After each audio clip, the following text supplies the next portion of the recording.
Yes, this is the Blac-Vocracy. We got a lot of things to talk about. Let's get into it. Buckle up. Let's ride.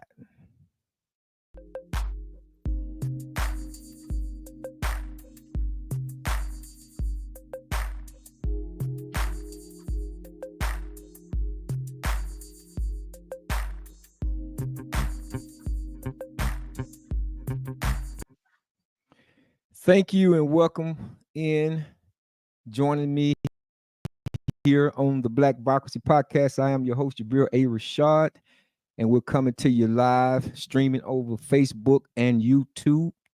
And I want to thank you all for joining me. If you would, please hit that subscribe, like, share, and notification button for me as we continue to grow the channel.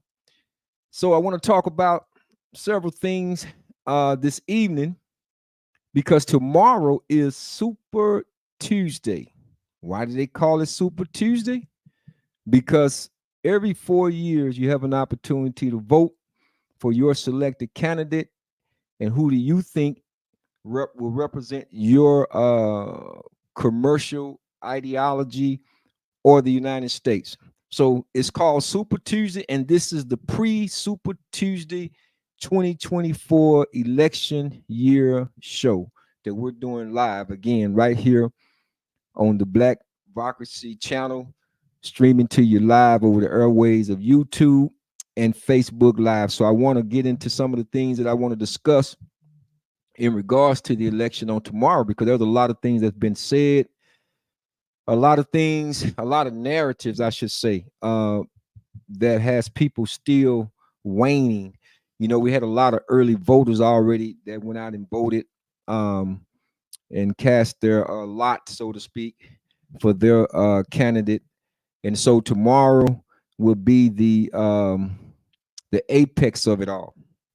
People will be getting out early, leaving the job early, maybe even calling in to get in, down to the local polls and vote. And that's a great thing. Again, I want to cover several things this evening. One of the things that we are going to cover, we're not just going to be talking about the candidates, both candidates, the entire show, but I want to draw attention to the state of the African American community and what I strongly believe and feel should be some type of unification. Yes, we're split down the middle, some on the left side, some on the right side. But at some point, we have to unify. We have to collectively come together and see how this election going into the year 2025, which I think is a phenomenal number in and of itself, this symbolic number 2025. There's a lot that can be said in regards to that. But going forward, yeah, these next 4 years are very important. This election is very important. For those who have already, again, voted, shouts out to you. And those who haven't, go vote. And those who are waning their vote or thinking about not even voting at all, I mean, you have that prerogative. That is your choice. But I would say, make your voice be known. The biggest thing is, more above any and all things, is casting a vote without asking for anything. And if we're not asking for anything, then it's just like you don't have a vote at all. Yes. If you're casting a vote for either candidate, Kamala Harris or Donald J. Trump, and you're not asking for anything, is as if you don't have a vote at all. So that's what I'm saying. If you're going to cast a vote, get something out of it.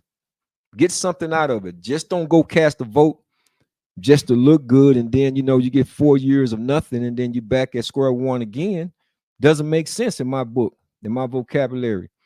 I left the corporate plantation years ago when I started my own business, Rashad Investments, back in 1996, and I knew then, with the help of one of my CPAs back then, that I wasn't playing. I wasn't in the game. You think you're in the game. No, you're just in the stadium, sitting up in the stands. You're not actually on the field performing.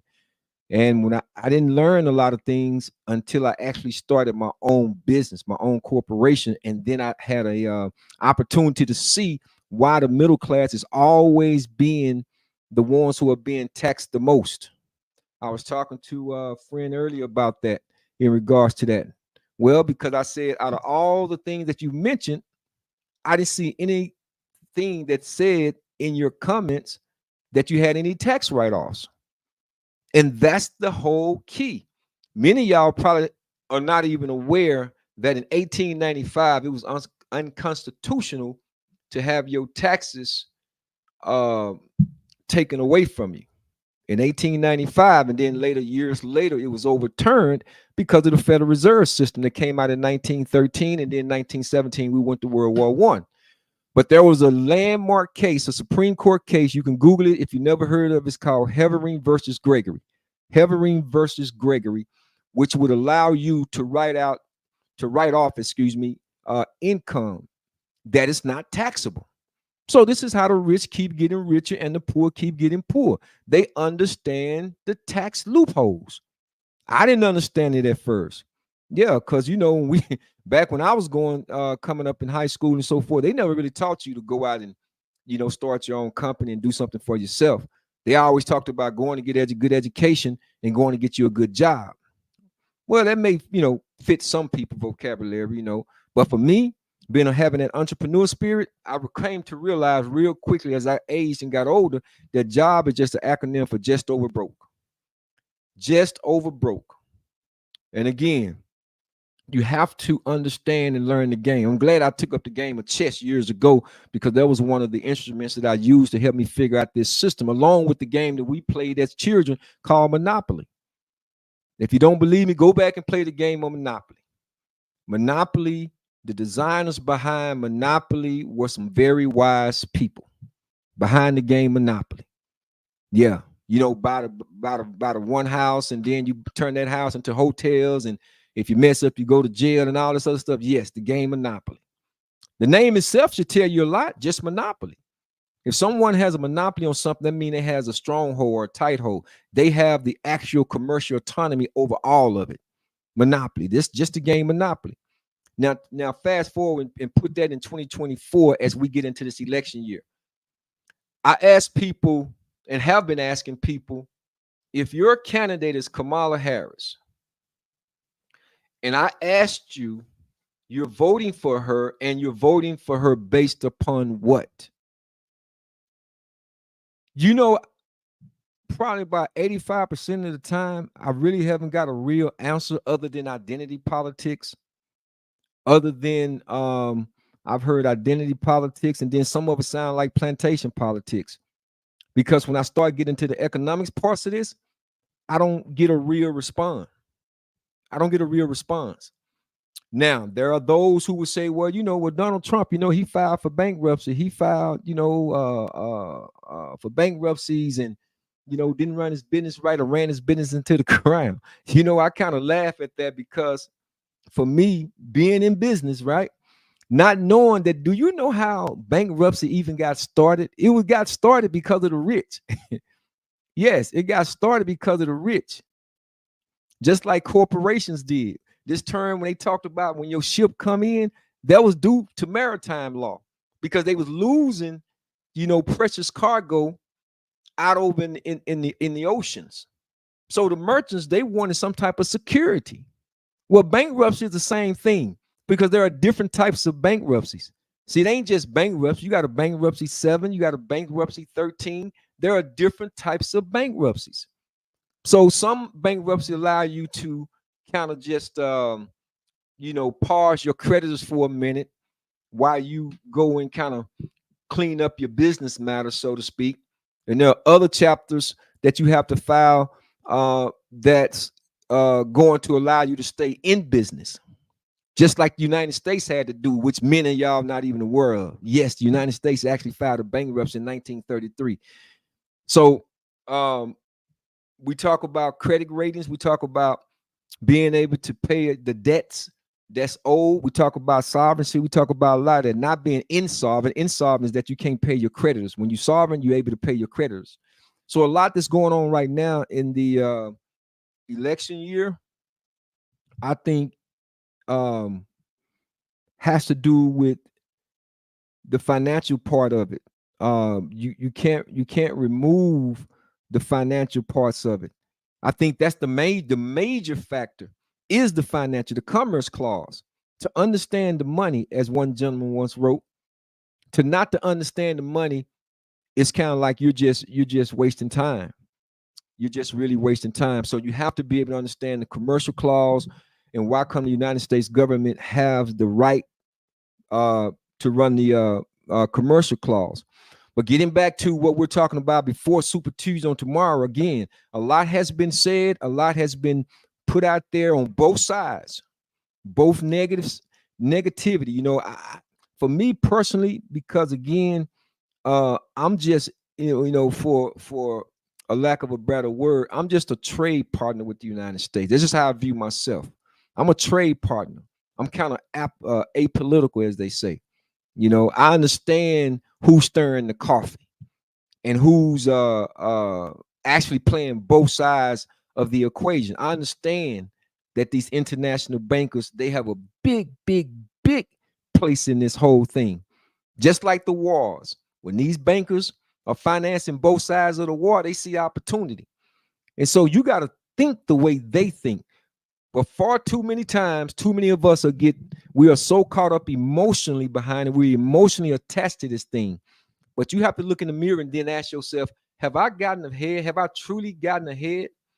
Some of us are over the 40 threshold now. So what type of, if just like what happened, I'm going to show a clip in just a second, in a moment here. But just like what happened to those workers out there in Chicago who work for Pepsi, and the gentleman said that he lived from paycheck to paycheck. So now the question becomes, if something were to happen to you today, will you be able to sustain yourself for the next 3 to 6 months? That's the question. Or are you expecting for the government to pick up the tab? See, again, we got to get out of emotional politics. But I'm going to play this clip for just a second because I think there were individuals that was commenting thinking that I was pointing the finger at Kamala Harris. No, I was not. I know she didn't create this layoff, this job layoff. I just simply said her economic policies won't bring those jobs back. And I'm going to stand by that.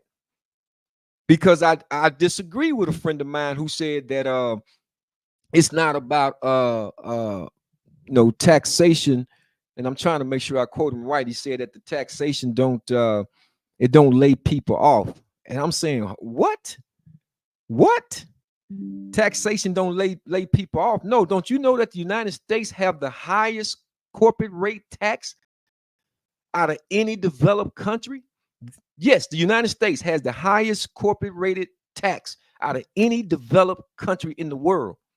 So when you get up to 25% of corporate taxes or more, if you owned your own corporation, what would you do?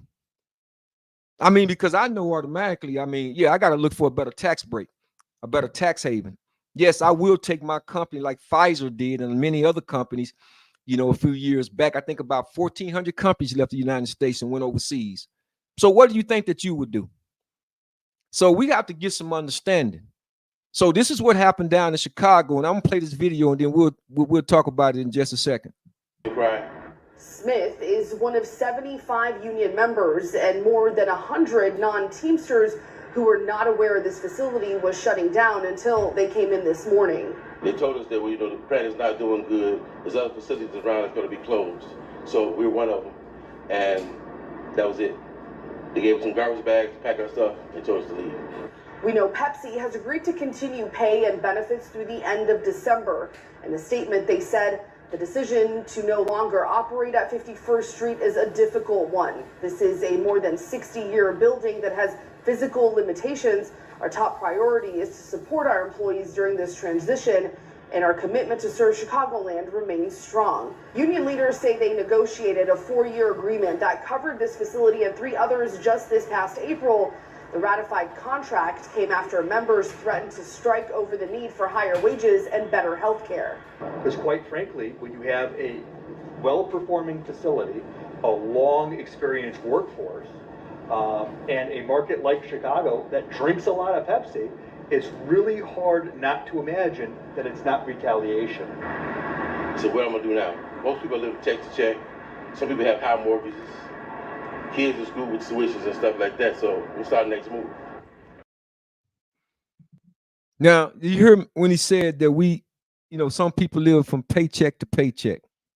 And that's very unfortunate if you've been working with a company for 20 some odd years that you're still living from paycheck to paycheck. So you mean to tell me there haven't come a time when you didn't try to wrap your mind around the concept of paying yourself first? Because you are a commodity, you are a bill. If your energy is going to go and work for another company 8 to 10 hours a day, and you don't think that you are more valued than the company itself, then there's a problem. So to hear an individual who's well over the age of 40 say that we live paycheck to paycheck, and you don't have anything saved up, or you don't have any other investment that's going on, especially in these turbulent times, that's a problem. Again, Kamala Harris is not responsible for what Pepsi did, even though they said the building had physical limitations. Yeah, right. Wink, wink. I think if you ask me personally, and I don't have no information, no real knowledge of this, but they had that building, and I think they was talking about several other buildings, and that particular building, which was on 51st Street, was one that got caught up. But you're talking about commercial development and new development. My thing is, I just think they're going to come in and just probably level that building down and build some high-rise apartments. That's just me. But they say, the rich keep getting richer. Well, those are developers. Just like in the city, different cities, whether if you're in Dallas, whether if you're in Atlanta, whether if you're in Houston, whether if you're in Chicago, entrepreneurs, people who has the entrepreneur spirit, they're going to go out and try to look for the land of milk and honey. They're going to go out and try to do something to help better, their situation, while continuing to try to leave something behind for their future generations. Why wouldn't they? Because they have the entrepreneur spirit. So if they see a building, I think that building been up, I think what they say, 40 some years, I believe. And they see an opportunity to come in and say, hey, you know what? We can make some high-rise apartments out of that. All we need to do is write, you all a check. Not that Pepsi needs the money. Yeah, I mean, I understand people say, well, can they be a little bit more sensitive? Absolutely, I agree.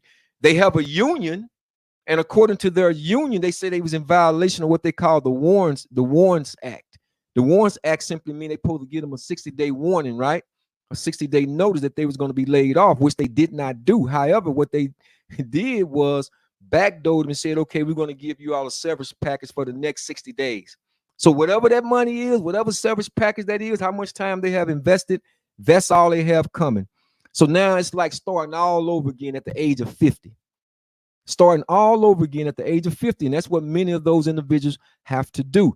But it is a sad case. It's a very sad case, which, again, that's why I go back to saying we have to unite and unify going forward, regardless of who gets into the Oval Office.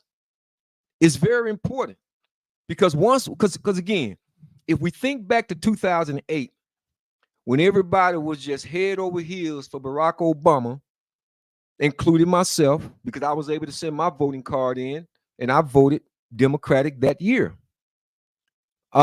He campaigned on Yes We Can, but it looked like it became No We Didn't. Because again, and why do I say that? Well, it's simple for me. If things were so fruitful at that time, I'm saying the money was supposed to flow down into the middle class and the lower class community, then I'm saying, where is the money? What do we have to show for it other than some debt? Which is another reason why I said, when I ran away from corporate plantations, I realized that we didn't have a pot to piss in or a window to throw it out of. Those are just the truth to the matter.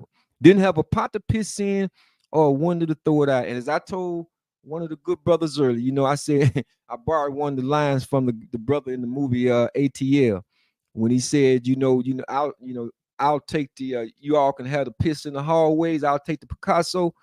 Yeah, that's me. You can have the piss in the hallways, I'll take the Picasso. At this point of my life, absolutely. Because I've been hearing this since 1972. Since 1972, I was only 6 years old at the time. So for those of y'all who are calculating, I'm 57, almost 58 this December, God willing. And I've been hearing this from the left side since 1972 that I can remember. Always kicking the can down the street, always, playing the blame game, always feeling like, self-entitlement. I get up every day and go get it out the mud. I don't wait for someone to hire me. I hire myself. Is it easy? No. Can everybody do it? No. But God never discriminates and say who can and who can't. That's been our biggest problem. God never discriminate and say who can and who can't be successful. I think it's a debtor's mentality that's been that we've been indoctrinated with, and we've carried that. Even our school teachers, as I said earlier, I recall specifically in high school, teachers saying, when you graduate high school, go to college, get yourself a degree, get a good education, get you a good job. Now, one of my pedagogues, I should say, school teachers, ever said to me, hey, Jabril, when you go to college and you get your degree, come out and start your own business. Now, either they didn't know or they just didn't know, and so this is the cycle that's been created. So again, I'm an independent. As I shared before, I'm an independent. I don't lean too far left, nor do I lean too far right. I'm from the justly balanced community. I don't know how many times I have to say that. Justly balanced community. And you cannot move the needle with me because you judging a person by the skin color. Because here's what's really, it eats at me when people, what we call wearing the pirate's patch. The pirate patch is when the pirate got that patch over his eye. He can only see out of one eye. Out of one eye. That's all he can see is out of one eye. I have an issue with that. Because the same thing that you say about the Donald Trumps of the world, I can point to Kamala Harris and then some. If we go all the way back to Thomas Jefferson, wasn't he sleeping with Sarah, the slave? If you want to fast forward and come all the way up to, like I say, Bill Clinton, wasn't he impeached for having oral sex with Monica Lewinsky? I mean, now if you really want to hit home, let's get into this.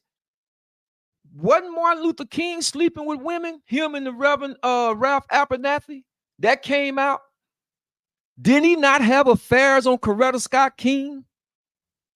But does that negate what the man did for his people, fighting and marching for civil rights? No, you say you beg to differ because he's not of your hue. He's not of your color. So you telling me about, and this is another thing. You talking, well, the man got felonies and the man got a rape case. And I'm saying to myself, now, when have y'all really cared about women who are promiscuous?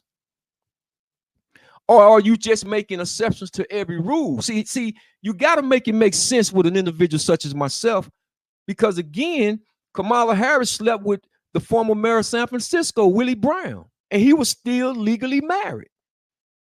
But if I was gonna cast a vote for her, would I cast that vote for her based on her information, based on her academics, or what she can do or what she can provide? Or am I gonna try to hold her morally in check? Because again, he or she without sin, let him cast the first stone. Go ahead, throw the first stone. Throw the first stone. I don't look for Trump to be the example for me of what to do and what not to do. He's not my model. He's not someone I'll try to emulate. Nah, I have the person that I try to emulate, and that's Muhammad ibn Abdullah, who lived 1,400 years ago from Arabia. Prophet Muhammad sallallahu alaihi wasallam, as we say. So I know how to emulate when it comes to my religious beliefs, my religious practitioner practice of my deen. I know he's not the example for me on that. Only thing I look at and study is policy. Policy. Does those policy, or will those policy work for me? That's it. That's it. Who you're laying with, who you're sleeping with, makes me no never mind. Because they all hypocrites and liars to me. Every last one of them. Every last one of them. It doesn't matter if you black, white, Asian, brown, purple, pink, Blue, God say, if I were to remove the earth based upon what one person have done, it wouldn't be one person left. Not one. Not one person left. So think about that for a moment. Just think about that for a moment. So again, this thing is about economics, first and foremost. Then we can get to the morality if we choose to, but we can't be a hypocrite. Because again, too many of y'all out there judging, and you know you got skeletons in your closet. You got bones. Some of y'all got graveyards, but you casting rocks and stones. And it's just amazing to me how you don't tilt the scale against someone else. The names and the circumstances of what I just stated, these are true facts. But I'm not going to say Martin Luther King wasn't a great man because he had extra marital affairs. That don't take away from his greatness. He's a man. And all of a sudden, we talking about some promiscuous woman who was a prostitute and all this, like y'all really do care. Really? Really? See, we need to get an understanding. We need to get an understanding about where we're trying to go, because again, at the end of the day, whoever gets into the Oval Office, I still have to do what it is I have to do, what God has put in me to do, what God has trained my mind and my intellect to do. I still got to survive. I still got to get it out the mud. I still got to have an economic understanding of how do I do what I do in order to create this future generation wealth and to be able to be there for my people, like the Hispanic community are there for their people, like the Asians are there for their people, like the Italians are there for their people. See, so we're not that far apart. The real big problem with us is disunity. There's no collective bargaining agreement between us because we got the patch over eye and everybody wants to be right. As they say, truth is in the eye of every beholder. Truth is also universal. If it's truth, doesn't matter who's bringing the truth as long as it's truth.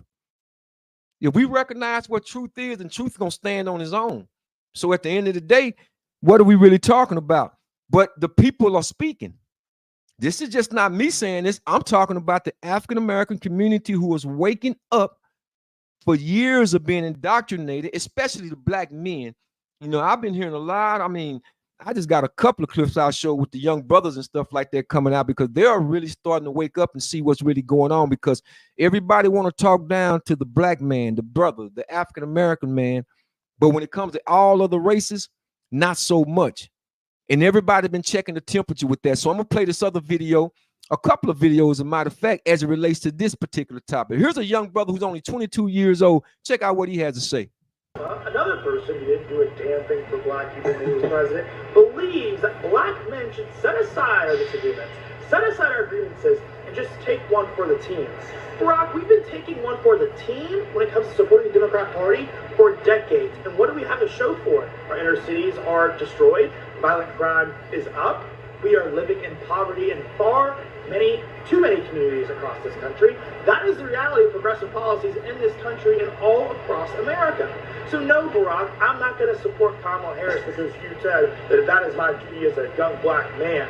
No, I'm going to support Donald Trump, the president who actually delivered for black people, brought about the lowest black unemployment rate in our nation's history, the president who actually gave a damn about our community.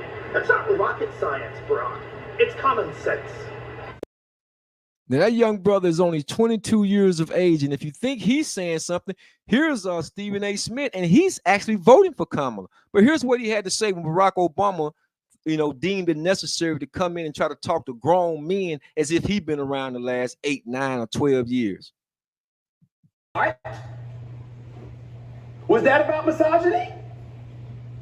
Was that about a hesitancy to support our women? I am getting sick and tired of black men being raked through the coals because of some imagery of not being supportive of black women. Do you know what most black men would do if they saw a black woman getting harmed in the streets? They'd put their lives on the line for that sister. We talked about the absence of black fathers in the past. What do we do simultaneously? We applaud the mothers who've uplifted us, who've nurtured us, who've made us into who we are. I can make an argument. No one loves women, particularly black women, more than black men. No one. You must know this. Black men support the Democratic Party more than everyone but black women. That means we support the Democratic Party more than white women, more than white men, more than Latino women, more than Latino men, more than Asian women, more than Asian men. Nobody, in terms of percentage, supports the Democratic Party more than black people. Black women first, black men second. Even as we sit here today, as Kamala Harris is neck and neck with Donald Trump, she's getting at least 80% of the black vote, according to the polls. Now that's Stephen A. Smith. He's voting for Kamala Harris. And he's just pointing out to Barack Obama when he came in and spoke to those young brothers that you can't, just keep blaming brothers. And it's kind of like when Joe Biden a few years back when he said, if you don't vote for him, then you're not black. You can't even make that call, Joe Biden, because we understand you was under the tutelage of one of the racist KKK members he was a senator out of Mississippi back in the late 60s. So you can't even make that statement. But you know what, African-American people, we will bite from that tree. Yeah, we'll drink out of that fountain, all because of our own prejudice. And I asked a good friend of mine one time, I said, are black people prejudiced? And he said, no, black people are prejudiced. I said, man, you got to, I know you lying. Black people are prejudiced. Now, when it comes to economics, we can't, because of the history, we can't be prejudiced. But in terms of just having our differences based on color and all this, yes, we are. Yes, we can be. Yes, we can be. So, Barack Obama, went and talked to these brothers, or he was making this known speech for all of the brothers, I guess, globally.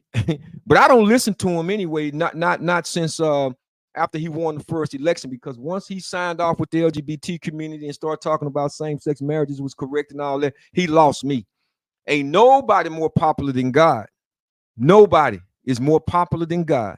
So he lost me on that and then some. But again, this is what we're facing. These are the kind of things that we're facing. And I'm not, I don't sit here and try to persuade, proselytize, or do any of these things to try to sway anybody to, to vote on the right side or the left side. It makes me never mind. Because again, I'm going to still do what I have to do regardless. But I have to also be very clear of my position when I'm talking about I don't lean far left, nor do I lean far right. And if you're going to come at me about some information, then substantiate that for the other person, unless you're wearing a patch over your eye. So again, you got young brothers, young African-American brothers, as well as older brothers who are coming out, and even a lot of the sisters who are saying the same thing. People are tired of just being talked down to, and as if they don't know they can't make a responsible decision based on themselves. And I get sick and tired of when I'm looking, listening to the radio or the media, whatever, they always seem to make it about race. Just campaign on what your politics are. Campaign on your education. I mean, every time you look up, they call this man a racist, but then he was all in the African-American videos back in the 80s and the 90s. I had a very good friend of mine who's on the other side too, on the left side. I said, well, I don't understand that, because I remember when he first wrote the book, The Art of the Deal. And, you was talking about the book, and I wanted to buy the book because you was talking about the book. And there was high praise given to him back in the 80s and the 90s. So all of a sudden, it just behooves me. And then when you turn it around and you flip it, Kamala Harris, she ran for president in 2020 and only got 5% of the vote and dropped out of the race. So when did she become so popular? See, you got to balance this thing. That's all I'm saying. I don't even know, when they was talking about her ethnicity and this, I didn't care nothing about that, because that's not going to, qualify her from not being a president, because she's not claiming blackness or she's claiming Jamaican or whatever the case may be. Some people are stuck on that. I'm not. I'm interested in the substance of the person. Do your politics work for me? Do your policies. I follow the policies. I try my best to look at what's going on domestically and foreignly, because a lot of people don't think what happens foreignly can't happen here domestically. And I keep trying to tell people, if you're not studying BRIC, BRICS, BRICS, if you're not studying that, which is an acronym for Brazil, Russia, India, China, and South Africa, along with a few other countries, how they've already developed their own payment system. Yeah, you talking about World War III? It could be. They got their own new development bank. How many of y'all knew that? They got their own BRIC payment system that rivals the SWIFT payment system. How many of y'all knew that? See, you're caught up on the wrong thing. You thinking making it about a race issue, but the Hispanics not. They got LULAC. LULAC is doing way more for them what the NAACP used to do for us, and the urban social leagues and all these other institutes that's supposed to be looking out for African American people. Hell, they didn't look out for us. They allow young Black Americans to be locked up and had the largest mass incarceration in the United States history. Locked up more brothers than probably was more in slavery at one time. But yet we call ourselves the land of the free. So they didn't look out for our best interest. They just didn't. And it's personal with me. And I will admit that. Yeah, it's personal with me. I can go into details, but it's personal with me, because I sat and watched how they kept moving the goalposts based on some type of so-called reform. But if those private prison bond holders who was building these prison institutions that was locking up many Black and brown people, those lobbyists in Congress and all that, they had to represent those individuals' best interests. So these are the things that happens and continues to happen and placate our community. I just want us to be, no matter who you vote for, I just want us to be more conscious of our vote and go in and add something and unify. Because if Kamala Harris get in, I'm going to look at her politics, and if I can find a loophole where it's going to work for me, you rest for sure I'm going to explore it. I'm definitely going to explore it. So, but again, I haven't seen nothing she's done yet. And do I trust that now after having, 12 years? 8 years of Barack Obama, 4 years. So, yeah, 12 years. If she get in, that'll be 16. And she'll rest 20 years of what? Of what?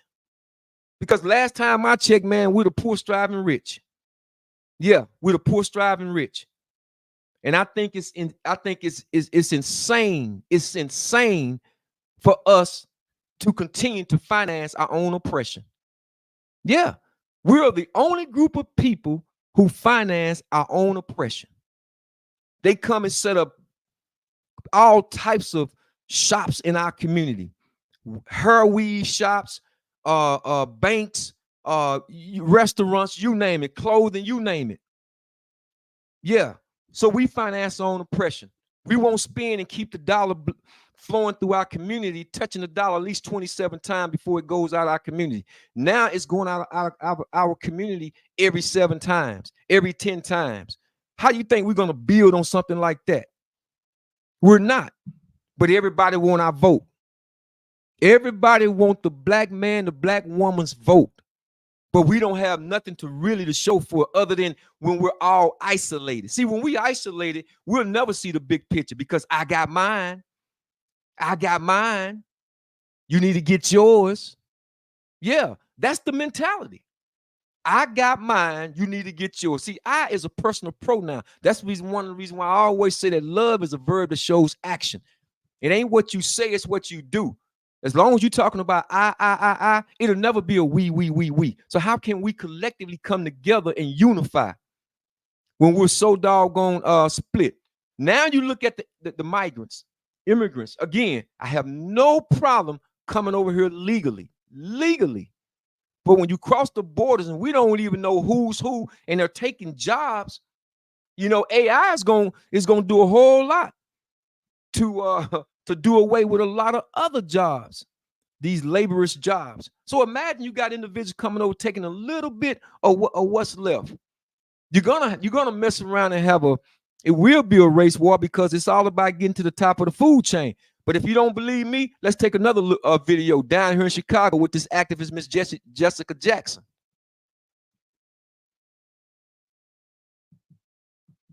These South and West Side homeowners are angry. They believe the city has overextended itself and should be putting the tens of millions of dollars earmarked for migrants into Chicago's most vulnerable neighborhoods. But the South Side has been under-resourced, underfunded for years, for decades. We have schools that need to be reopened. We have buildings that are abandoned that need to be business operated. The group says the city has abandoned its Invest Southwest initiative, a Lightfoot-era program that was dedicated to reversing decades of disinvestment on Chicago's South and West Sides, promising to align more than $2.2 billion through public and private funding. We are taxpayers, we're property owners. Our money should go towards fixing our communities. The city has received more than 15,000 migrants since August 2022. We have no more room. Y'all are embarrassing Chicago as a whole. According to analysis by the ABC7 data team, there are more than 20 active migrant shelters across the city, 7 located on the South and West Sides. Whether it's one shelter or whether it's 10 shelters, we're saying the facilities that are there for us, the money needs to be put into those facilities for us. In a statement from the mayor's office about the group's concerns and the status of Invest Southwest, a spokesperson says in part, quote, "We are committed to continued investment for all residents, but especially communities on the South and West Sides that have long experienced disinvestment. We are the city of Chicago, and our shoulders are big enough to support both new arrivals and those who have long called this city home." Mayor Johnson, the black aldermen, the black alderwomen in this city, you will stand for the black citizens of Chicago. Now you see, they put that up there. I think the one of the city managers or the mayor himself or what have you, talking about we are committed for all residents. And see, this is one of the things when they asked Kamala Harris some years ago, she stated out of her mouth, I'm not going to say I'm going to do only for black people.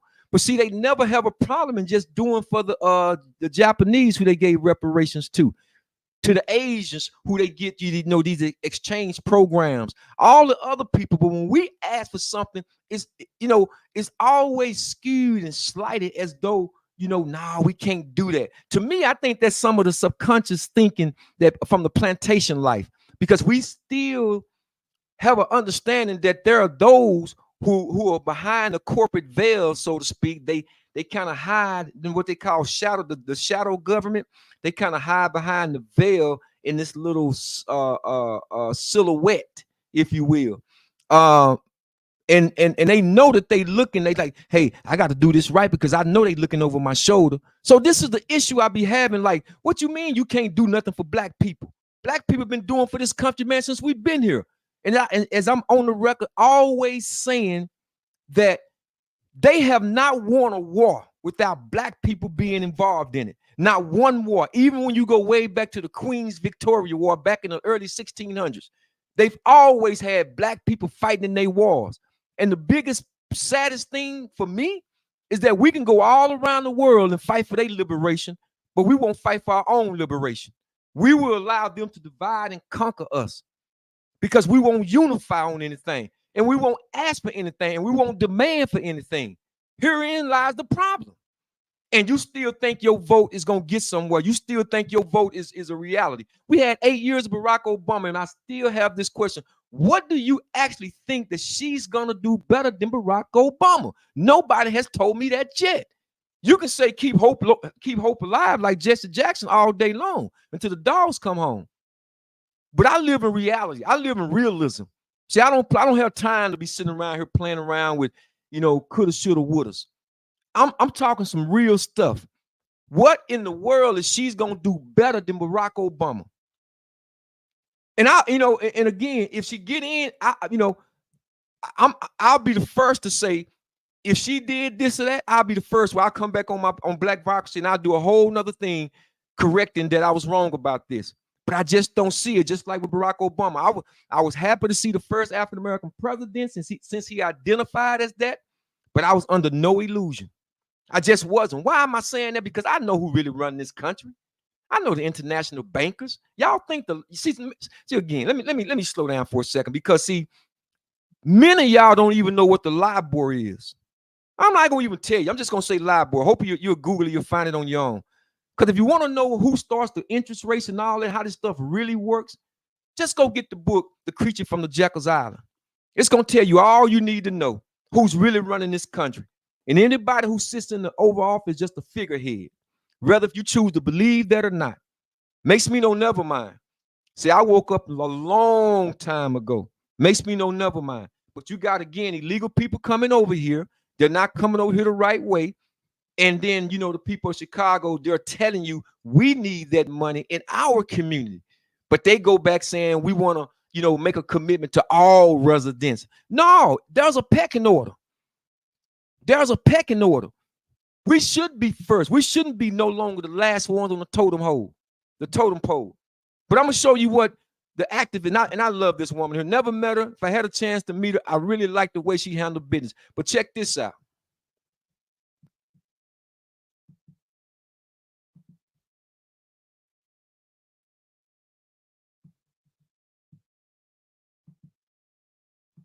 Tax money for our people. We need it. You vote for the money for these immigrants today, and we're coming for them seats.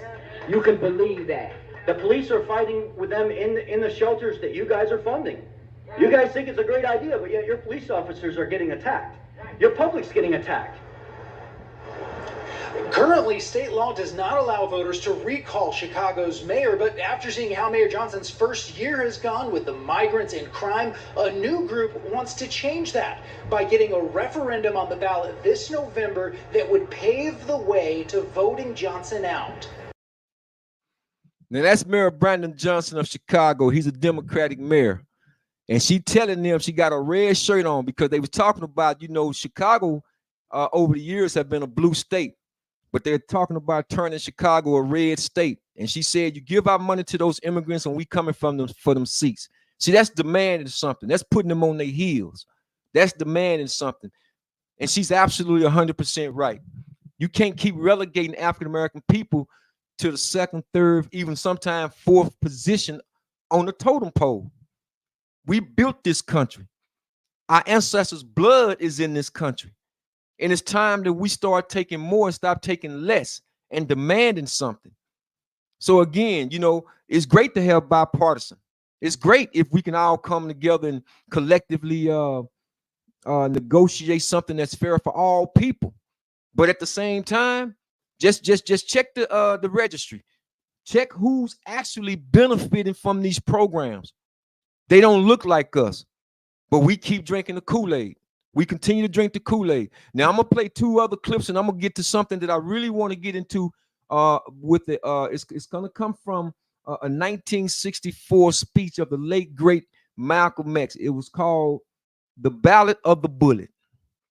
And he said something very, very interesting that many of you may have forgotten about. And if you never heard this speech, go on YouTube and pull it up. It's called The Ballot, the Bullet or the Ballot. Or you could say The Ballot or the Bullet. But we're going to break this down in a second to show you how history have a tendency of repeating itself, because this speech was given at the King Solomon Church in 1964. So look how long ago that was. Okay? Look how long ago that was. We're talking 60 years ago when he gave that speech in April of 1964. But we're going to look at this right here real quick, because I don't want to, you know, tomorrow, this is what I don't want to see, because it's been happening on both sides. It's been happening on both sides.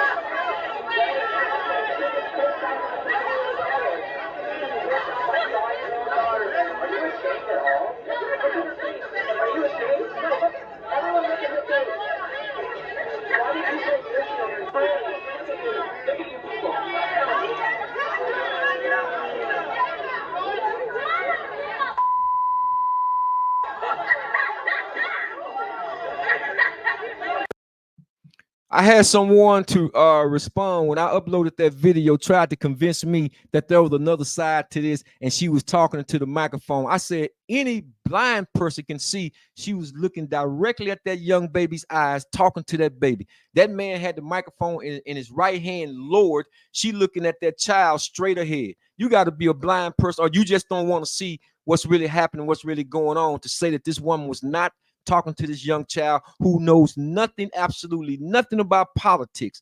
Don't know Donald Trump, don't know Kamala Harris, don't know neither one. But now that's just on the left side. Let's get to the right side and show where the right side was wrong.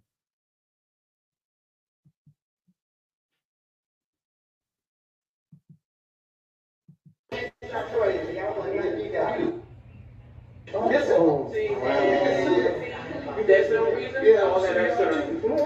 Sir. This is. Wow. Why is it defending you? It's like it's not me. Let me vote. Okay, we got that. That's the same. That's the same. Wow. There it is right there. Wow. Wow, God. Oh. Don't do that. Wow.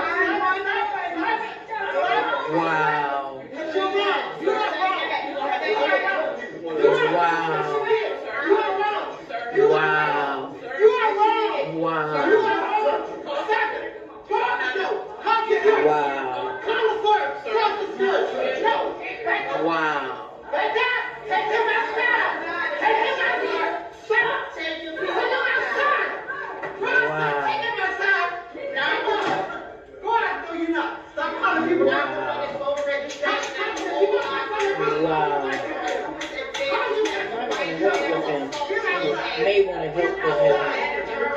And his last name is Dillinger, white male, blue shirt, blue jeans, cursing, assaulted an employee of the state.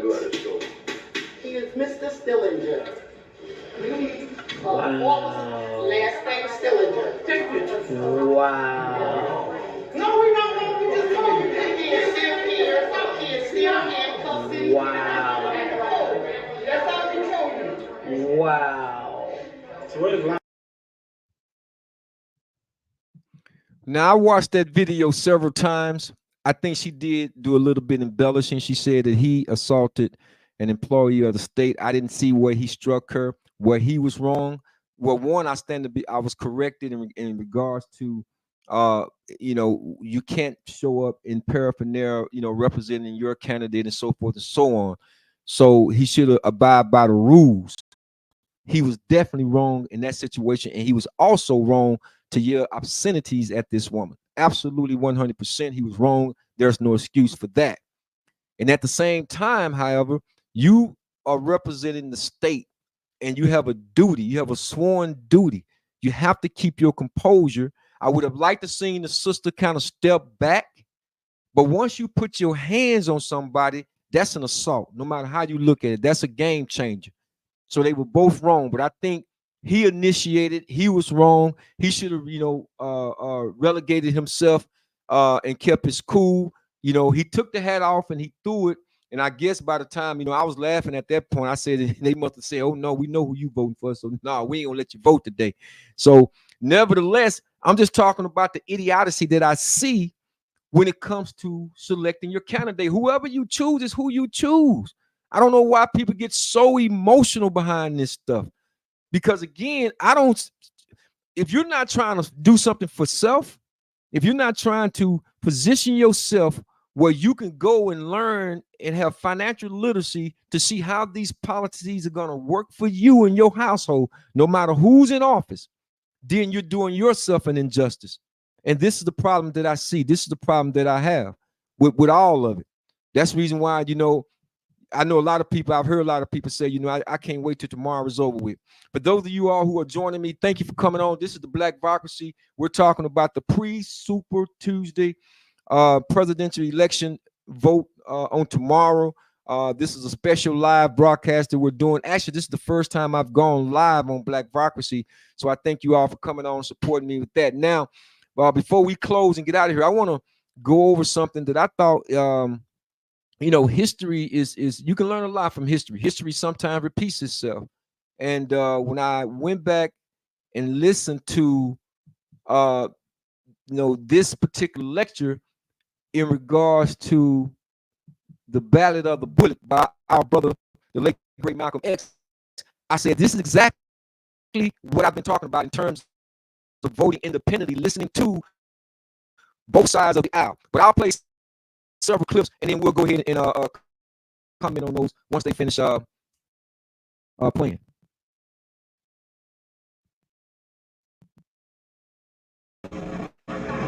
After we get our people registered, we can then organize that voting strength and channel it in the direction that will get immediate results for the benefit of our people. We can sweep our enemies right out of office, but we will not be able to do it sitting around talking about select and elect your own candidates. Now he's talking about a stronger movement. He's talking about, collectively coming together, getting our people to register and to vote, but not just selecting any type of Negro. He's going to talk about that in just a second too. And this is one of the things that I think is very important, to have a vote and just to be voting and just because some identity. That's not what you vote. You and I leave it up to the moderate Negro leaders. They'll be able to trick it up and make the world think that they passed something that doesn't really mean anything. So what you and I have got to do is get involved. You and I have to be right there breathing down their throat. Every time they look over their shoulder, we want them to see us. We want to make them pass the strongest civil rights bill they've ever passed. Because we know even after they pass it, they can't enforce it. In order to do this, we're starting a voters registration drive. We have to get everybody in Harlem registered,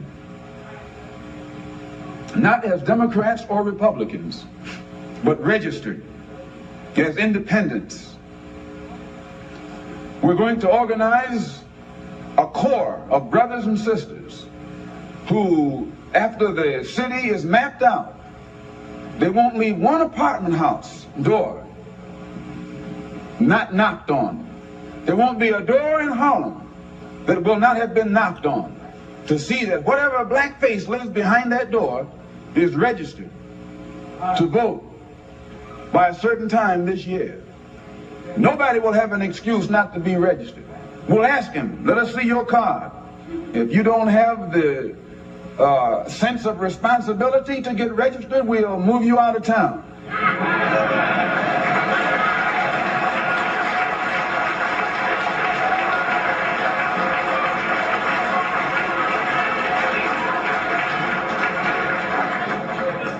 It's going to be the ballot or the bullet. It's going to be the ballot or the bullet. I have several other clips, and I'm going to go ahead and I'll sidebar those, because these were the two most important things that I wanted to, bring to the surface in referencing what he was talking about. He said, when we register, we won't register as Republicans nor Democrats. Don't y'all know Democrats is the party of the donkey? Now I could break the whole thing down, because Thomas Nash did a satire back in 1876. This is how this stuff come up. But you got to ask yourself, why did he give the Democratic Party the donkey and he gave the Republican Party the elephant? When you think about each symbol, both symbols, what comes to mind? What do they tell you about the nature of the donkey and the nature of the elephant? They say the donkey is a stubborn creature. You can hit a donkey with a 2x4 and you still can't get the donkey to move.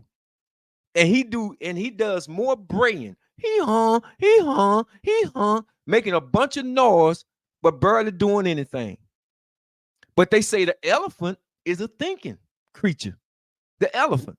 So they give the elephant to the Republicans. Now remember, this was done, what, 11 years after the Emancipation Proclamation. So you can't say this was just something recently done and this is just what. No. He did this back in 1876. The gentleman's name was Thomas Nash. And don't you realize that Jesus rode a donkey into Jerusalem? Now, who do you think this donkey is referring to? Because who out of everybody loved them some Jesus? Who connects to Jesus more than anybody in the world? Just about. Who are the ones who say you can have the world, just give me Jesus? And you know what? That's exactly what white folks did. You gave up the world and they gave you Jesus. Their concept of Jesus. You know, I used to do interfaith. Well, I can't say used to. I still do interfaith.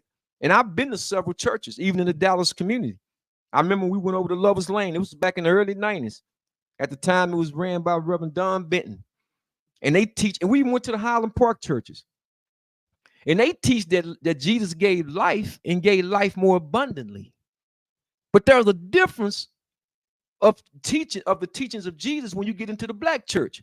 The black church teach you can have the world, just give me Jesus. No, two different concepts coming out of one same book. They teach Jesus gave life and gave it more abundantly. Black people teach you can have the world, just give me Jesus. Oh, sweet Jesus. Oh, Jesus. Oh, Jesus. Just emotional. Crying all over the place. Just, you can't even think past your emotions. But Jesus didn't say that. Jesus, he got up on the boat on the water, symbolically. And he said, peace be still, because they was on ocean. They was on the motion water. Tears represents emotion. That's what tears represent. And that's what we are. They call us after the OJ. If you don't believe me, go back and look at the OJ Simpson verdict back in the 90s. All they kept saying was that was an emotional decision. That was an emotional verdict. Because they think we're emotional creatures. They think we can, oh, look at them blackies. Boy, they can show dance. Look at them. They can show shuffle. Woo-hoo.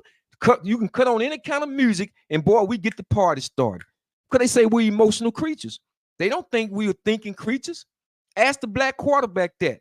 How did that come along back in the 60s and the 70s and the 80s? They didn't think the brother could play the black quarterback position. But look at us now. See, we got to come out of the emotional antebellum or the emotional abyss of things and start rationally using our rational minds, our rational thinking. But Thomas Nash did that. He gave the Democrats the donkey.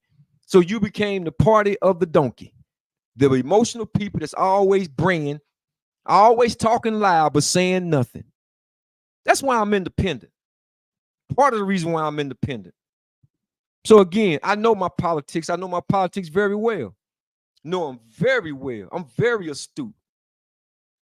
So we just heard the late great brother Malcolm, I should say Hajj El Malik Shabazz. That was his proper name. Talk about how we should register, how we should vote, how we should collectively come together. I think that's so important before tomorrow's election. Make your decision, because I feel like, you know, that's already been done by many. Those who haven't voted, I think you pretty much made up your mind. And I'm not here to say either way. I've never said once on this platform tonight who to vote for. I just know the policies that I identify with in this particular election. 4 more years from now, it might be something totally different. But I'm not going to continue to drink the water. I'm not going to be, you know, ingratiated on some type of superstition or following some type of tradition. Not going to do it. Been there, done that. I wrote a book about it. You're not going to get me hung up on some tradition because grandma had it, grandma had it, granddaddy had it, great-grand. No, that's a tradition. And if you're afraid, then you fall into a superstition. I don't believe in that stuff. I just don't. So anyway, you know, I want to thank you all for coming on. This is the Blac-Vocracy channel right here. You know, I do the replay sports show as well, but this is more closer to my heart, dearer to my heart than any of them. And I'm planning on doing some other stuff where I am student athlete for our young people as well.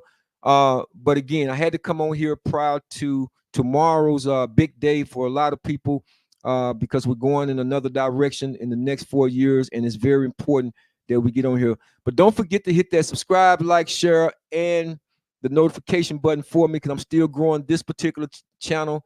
And you know, I can't do it without you guys' help. You know, we're right at 90 subs right now. We're growing because I just really started back with Blac-Vocracy, and I appreciate y'all. I will be doing weekly uploads from Blac-Vocracy, so continue to stay tuned for that. And like I said, we're gonna be back at you soon. And like I said, get out there and vote, but don't do any of the things that you saw those people doing.